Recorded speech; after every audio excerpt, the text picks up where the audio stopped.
Naka-order na ako ng GCash Visa Card. What's up guys? Welcome to Smart Tutorial Sub. And for today's tutorial ay tuturuan kayo kung paano order ng GCash Visa Card this 2026. Itatry natin i-fix yung ma-encounter nating error. Pero bago tayo magsimula ay huwag kalimutang pindutin ng like, share, and subscribe. Una po of course ibuksan ng GCash app at ilagay ang iyong MPIN. I-make sure po na may balance sa 250 para ipangbayad sa physical card. Now, dito po sa dashboard, ibuksan ang cards icon. At yan, di ko po alam kung bakit something went wrong.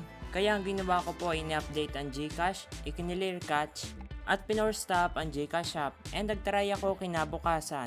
And after ko magtry kinabukasan, ay okay na po. So dito po sa GCash card, ay pindutin natin yung order a card. Then itap yung send me a card. At ganito po magiging itsura ng GCash Visa Card. So itap yung next.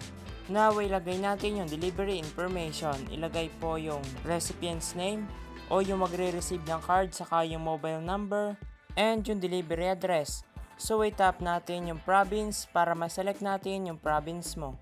Saka yung city, i-search or select mo po ito. And saka yung barangay, i-search o i-select ang barangay mo. Then automatic na maglalabas yung zip code mo at hindi mo na ito mababago.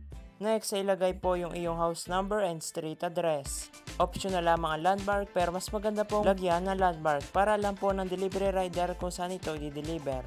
So pag napila mo na lahat ng info sa itap yung next. Next ay review natin yung information. I-review po yung card information do sa name on card, saka sa delivery information, pero pwede mo naman po itong i-edit by tapping the edit details. I-check mo po lahat kung tama ang info sa nilagay mo.